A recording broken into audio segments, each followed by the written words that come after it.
Today my topic is art, and I don't know about you, but I am rubbish at art. If any of my students have seen me draw on the blackboard, they will know this is true. And when I was a secondary school student, like you, I had an art teacher, and one lesson she held up two pieces of art, and she said, the first piece of art is wonderful, it's magnificent, it's fantastic, it's everything I want. And the second piece of art is rubbish. It's awful. It looks terrible. And guess which one was my art? The second one. I was terrible at art. So I don't understand art, and I really, really admire people who are good artists. Now, not only can I not draw, I also don't understand why some art is so valuable and so famous. For example, this piece of art, look at this. How much would you pay for this? $84.2 million. Look at this. How much would you pay for this? $86.9 million. This looks like a cartoon. Anybody can draw this. You can draw this. How much is this worth? $95.4 million.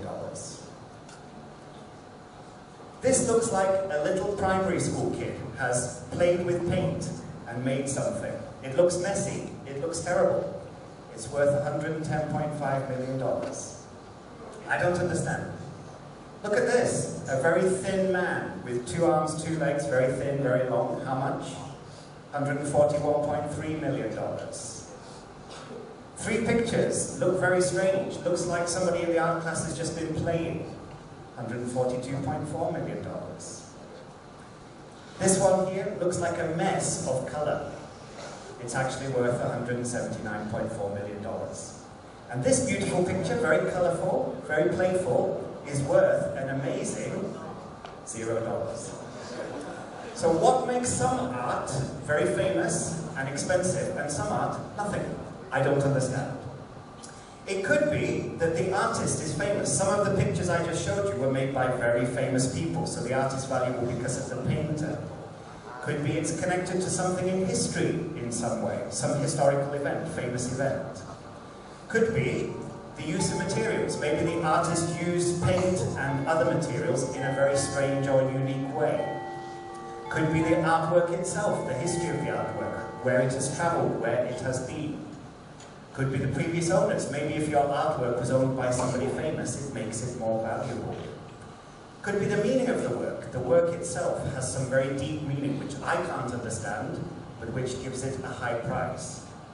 And maybe it's very unique or rare. There's only one piece of art like this in the world. So I do, to some extent, understand what makes art valuable, but I'm still quite puzzled by this in many ways. Now, today's talk, I want to talk about a British artist, somebody from the UK, who helps me to understand why art can be so valuable. And his name is Banksy. I don't know if you've ever heard of him. He is a graffiti artist. He puts his art on the side of buildings, or the side of bridges, or the side of some public place. And this is illegal. You should not do this. It's against the law. I will repeat this. You should not do this. Mr. Koo will be very, very upset if you do this, so do not copy this. However, he's become a famous artist, and I want to share why. His art looks like this. You can see here, he's got a sign, graffiti is a crime, and the little boy is stealing the paint bottle. He wants to do graffiti. Most of Banksy's art is social commentary. He's making a comment on social situations around the world, or political situations. For example, here is a famous one in New York, the famous I Love New York sign, but you have a doctor testing the state of the heart, testing whether the heart is still healthy. Maybe he's saying New York has some problems that need to be solved. Here we have a telephone box, and he's drawn some spies listening to your telephone conversation, and he wants to kind of tell us that many things are not secret anymore, and a lot of things that we do in private are actually quite public these days.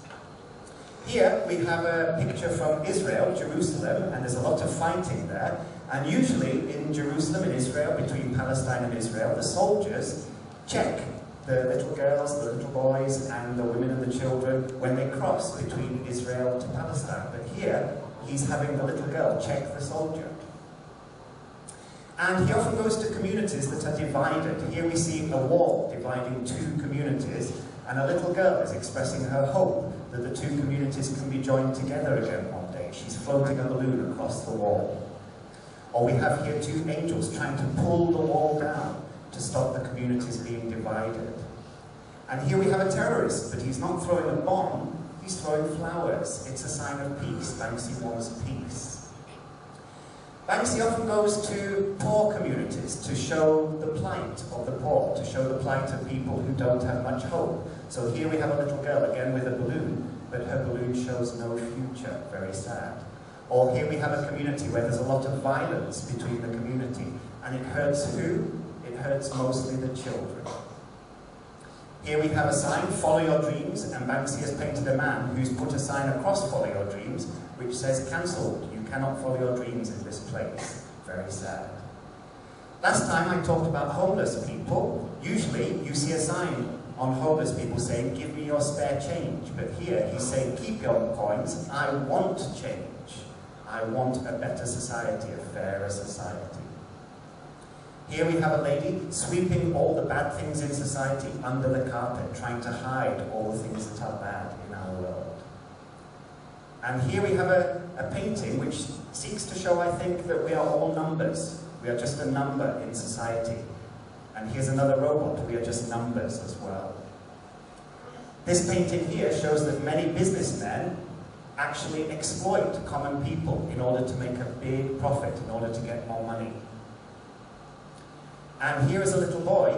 He's being exploited as well. He has to work very hard to make the flags that people are enjoying. Can you see this head? Who is this? It's KFC. It's Kentucky Fried Chicken, the man who is the symbol of Kentucky Fried Chicken. And here a dog is smelling the chicken head. Okay? It's a statement against big corporations. And here we have a policeman, a symbol of authority, and he's saying guard on duty, but look at his dog. His dog is not fierce at all. His dog is a balloon.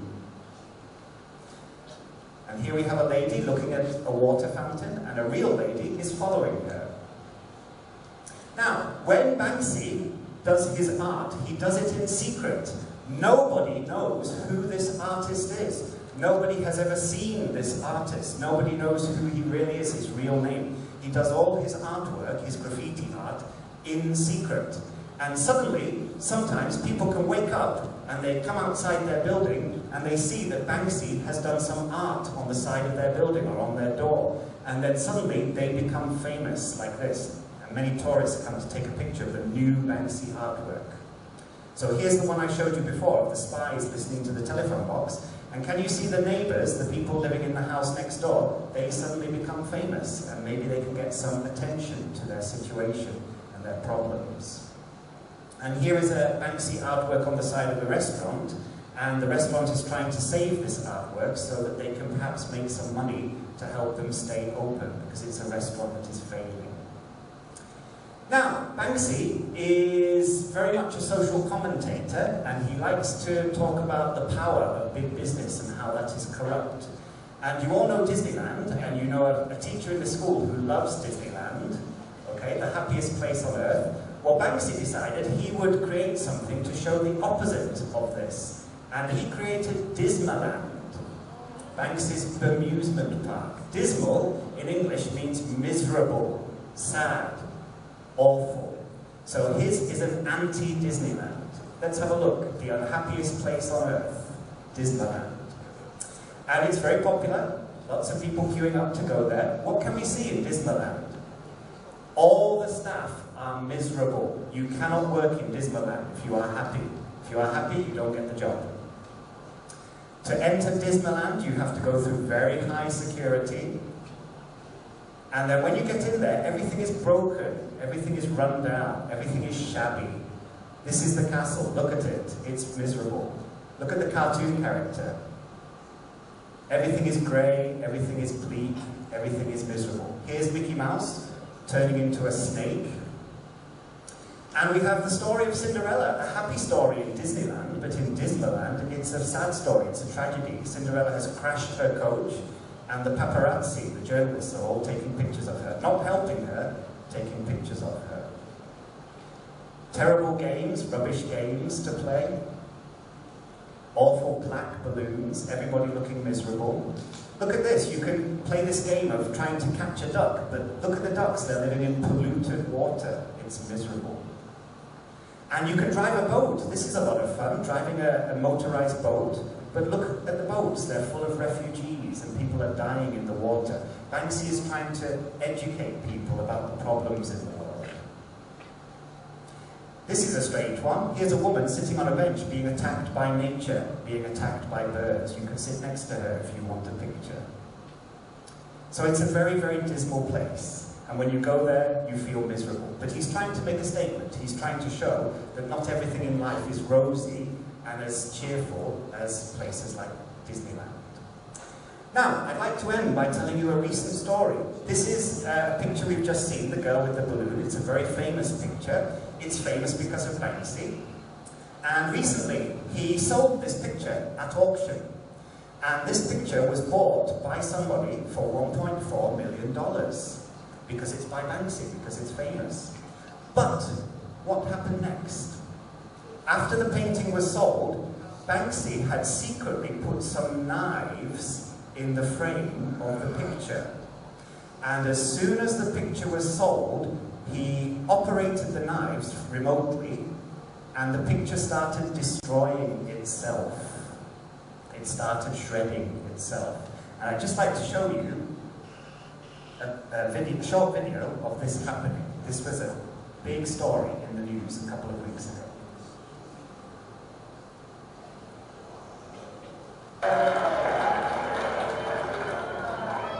Art connoisseurs could only watch in horror as an expensive piece was shredded before their eyes.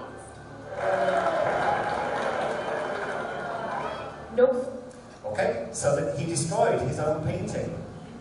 He destroyed his own painting after it was bought for $1.4 million. Now imagine, you paid $1.4 million for this painting. What would you think when you see the painting being destroyed in front of your very eyes? Would you keep the painting? Would you say, no, take it back, I want my money back? Actually now, this painting is worth more. It's worth now $3 million more dollars, because it is part of history, it is part of an event. And people will be talking about this for a long, long time. So, going back to the start of my talk, what makes art famous? Often it can be a famous event like this that pushes the price of the art up. So, I hope you will explore for yourself some more work about Banksy, from Banksy. And I'd like to close by a hope, a wish. If Banksy, one day, comes to Tinchway Y, and in the middle of the night, he secretly does some graffiti art on the side of Thomas Chung Secondary School, I think at that point, Mr. our principal, has no more worry about money for this school. We will get millions and millions of dollars for this. So let's hope that Banksy comes here soon. Thank you.